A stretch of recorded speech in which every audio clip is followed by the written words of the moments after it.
Live from WTVO Rockford and your home team.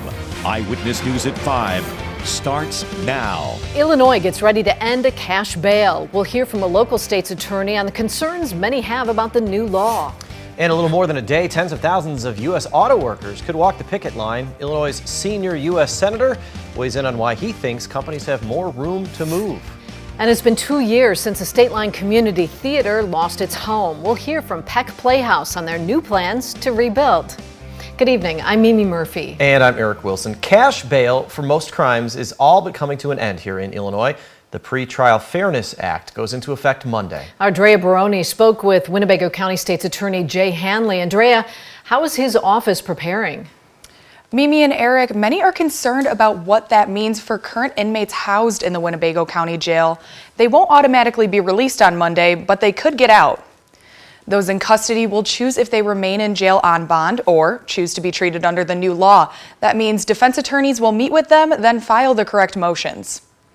The jail's not going to empty on September 18th. The way that the amendments to the statute create a system for defense attorneys to file motions, for those motions to be heard. So within probably 3 to 6 months of September 18th, there will be some individuals who are currently in custody who will be released from custody. It's almost impossible to predict how many that will be, but it's not going to happen all on September 18th. The pressure is on for the office to implement ways of preparing for this upcoming change. Jay Hanley does have concerns over those ordered to be detained by a judge and the possibility of them getting out in just 90 days. I'll have that coming up at 6. Mimi? All right, thanks, Drea. A Rockford man is arrested on drug charges after running from police. Last night, Rockford police pulled a car over on East State Street that had previously fled from officers. The driver of the car, Rodney Kynes, jumped out and ran. He was caught after a short chase. Police say they found a loaded handgun in his car along with numerous baggies of suspected heroin. Kynes is charged with armed violence and possession with intent to deliver heroin. He was taken to the Winnebago County Jail. An Illinois government watchdog says more than 170 people could face prosecution for defrauding the federal Paycheck Protection Program. PPP gave out millions of loans for businesses hurt by the COVID pandemic. Most of the loans were forgiven, but state investigators say the cases referred to law enforcement involve people who took more than $20,000 they didn't legally deserve. The Auto Workers Union and 3 automakers have just over 30 hours now to settle on a new labor contract. Illinois Senator Dick Durbin is urging the union and management to bargain in good faith. The big 3 have benefited from billions of dollars in profits in recent years. Why haven't the workers benefited as much? The union wants a roughly 35% pay hike over 4 years. The automakers say they're losing money on electric vehicles and can't guarantee there'll be enough money to pay that much. Almost 150,000 employees could walk off the job Friday morning. The federal government awards millions of dollars to fix housing-related hazards. 5 Illinois housing authorities received more than $17 million from the Department of Housing and Urban Development. The money comes from federal awards focused on eliminating housing-related hazards and lead-based paint in homes. HUD says the funds will also help public housing authorities comply with national real estate standards. A total of $157 million has been provided across the nation. Next week, Rockford's Broadway Road Diet project begins. That will narrow a busy stretch of the road to force drivers to slow down. This starts as another construction project is still underway nearby. Broadway will go down to 1 lane each way from 22nd Street to Eastgate. Charles Street is still completely closed from Parkside Drive to 28th. The city asks drivers to detour to East State, green lines on the map, instead of Broadway for the 2 weeks when both projects are going on. According to the city, the Broadway project needs to start Monday because crews will be striping the road, and that has to happen when it's relatively warm outside. Heavy traffic is expected on Broadway during this time. Along with narrowing the road, an upgraded pedestrian signal will be added at 28th. The Broadway construction is expected to be done in November. Charles Street should reopen October 9th. It's been 2 years since a local community theater's roof collapsed because of heavy snow and ice. Our Nicole Delgado caught up with the vice president of the theater. Nicole, how are they doing? That's right, Eric and Mimi. It's been a difficult couple of years for the Peck Playhouse Theater, but they tell me these challenges will be well worth enduring once they find a new theater. It was very emotional for many of us. That was like our second home. You know, we spent a lot of time in blood, sweat, and tears. Peck Playhouse Theater in Pecatonica has been around for 30 years, formed by a group of Peck High School students who wanted to continue doing theater after they graduated. They were on their Main Street property for 20 years until the roof collapsed in 2021 due to buildup of snow and ice. You know, we've always said Peck Playhouse isn't just a building. It's a community, it's a family of like-minded people who enjoy, the performing arts. It was just devastating to see, 3 feet of snow on the stage. Vice President Amy Tierhark has been involved with Peck Playhouse for 25 years and says even without a theater to call home, shows will still go on. We did mount a show in the fall of 21 and again the fall of 22 at the Seward School Center. This year, the First Congregational Church of Pecatonica will be their new stage for their production of It's a Wonderful Life live radio show. We're looking forward to a new partnership and a new venue and doing a show, what we do best. Amy tells me it's been a challenging 2 years, but is hopeful others will continue to support the Peck Playhouse Theater. We've always been committed to rebuilding. There was never a discussion of, should we just fold, and go on our separate ways. We always wanted to rebuild and always wanted to stay in Pecatonica. So yes, we are staying positive and looking forward to getting back to doing what we do best, and that's quality community theater. Peck Playhouse is currently working with the village of Pecatonica and a private landowner to acquire some property near downtown to rebuild to have a place they can call home again. For more information on how you can get involved with Peck Playhouse Theater, head over to mystateline.com. Mimi? All right, thanks, Nicole. Americans continue to pay more at the gas pump. Up next, Labor Department numbers show while gasoline drives inflation, pressure's easing on some other prices. Our temperatures this afternoon were able to make it to 70 degrees thanks to some late day sunshine, but those numbers could go even farther into next week. Find out if we can make a run for the 80s. That is coming up in the First Warn forecast a little later. You're watching Eyewitness News, your home team with Eric Wilson, Mimi Murphy, Scott Lever, and Chief Meteorologist Candace King. A new report shows consumers are paying more to fill up their gas tanks, while most other costs are cooling. The Labor Department says gas prices drove inflation in August, but other products like food have started to stabilize. Washington correspondent Jesse Tenur reports. The new inflation report shows it's still getting more expensive to own a car. In August, gas prices drove the majority of the increase in consumer prices, stretching those household budgets even further. Greg McBride, the chief financial analyst at Bankrate, says car insurance, along with maintenance and repair costs, were also up last month. McBride warns that and other rising energy prices could pose a problem in the months to come. Because everything we buy in a store or online gets transported at some point along the way. Georgia's Republican Governor Brian Kemp just temporarily suspended his state's gas tax to provide some inflation relief. He blames that need on policies coming out of the nation's capital. Bidenomics may be working, but it's working against working Americans. Senate Republican leader Mitch McConnell echoed Kemp's concerns, criticizing the Biden administration's green energy push. The American people are not fooled by this. They can feel the pinch in their wallets. But the White House defended its policies. Gas prices are down from last summer's high by about $1.20 per gallon. Jared Bernstein, the chair of the Council of Economic Advisors, says wages are still growing faster than inflation. The buying power of your paycheck is going up, and that's the kind of breathing room we're looking for here. In Washington, I'm Jesse Tenor.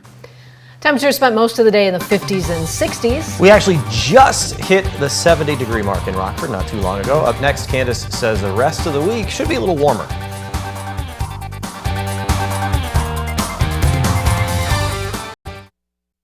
Now, your First Warn weather forecast from Chief Meteorologist Candace King.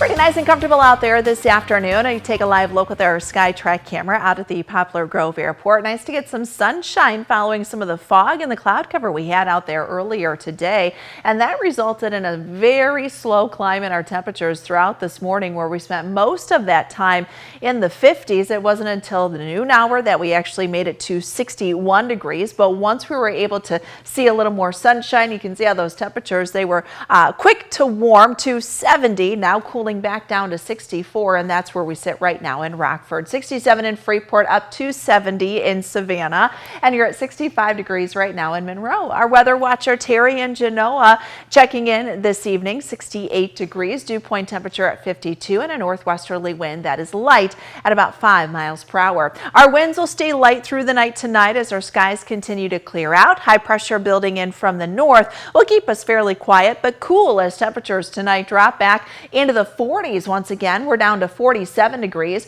With that mostly clear sky overnight, we are likely to see some fog develop again as we've got clear skies, calm winds, and a little bit of moisture still down here at the surface. So as that temperature cools closer to that dew point number and that air mass begins to stabilize, we start to see some fog develop. And just like this morning, we may get through sunrise and that fog gets a little more thick before beginning to thin out and lift going into tomorrow afternoon. This will pave the way for temperatures to climb back into the 70s, right around 74 degrees for our high tomorrow. So just a little bit below that average, but I think it is going to be a beautiful afternoon. Let's take you through time with Futurecast because we are going to stay pretty dry from the 40s tonight. A light southeasterly wind tomorrow brings us back into the 70s. We may see a little more cloud cover again with some fog Thursday into Friday morning. Friday is going to be the warmest day we have out of this week coming up. 77 our forecast high temperature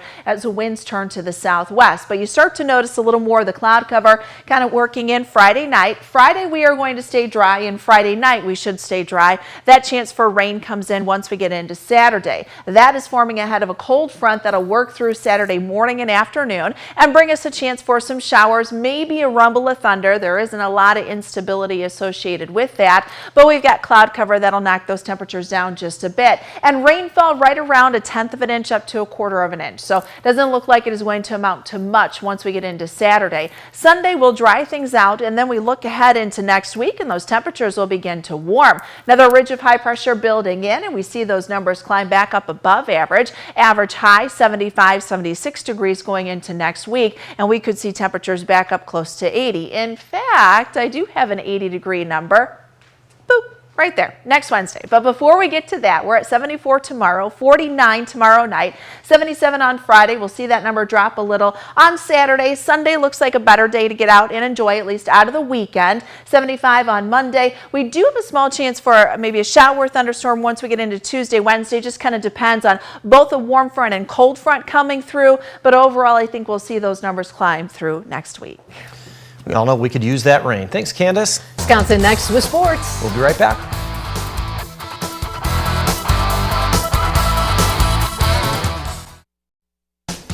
Now sports with sports director Scott Lever. Well, the Cubs lost the game on the Brewers last night. Now they could be in jeopardy of dropping another full game behind the Brewers tonight. If the Brewers win against the Marlins, that's because the Cubs lost this afternoon to the Rockies 7-3. The Cubs are now 4.5 games behind the Brewers. Highlights of that Cubs game coming up at 6. Well, NFL players continue to vent over turf fields following Aaron Rodgers' season-ending injury Monday night. Today, the Players Association has admonished the league to replace all remaining turf fields with natural grass. The players say grass fields are much safer than turf. They say the turf can be easily removed. Many NFL stadiums with turf put on natural grass for soccer matches in the summer, and then they put the turf back on for football.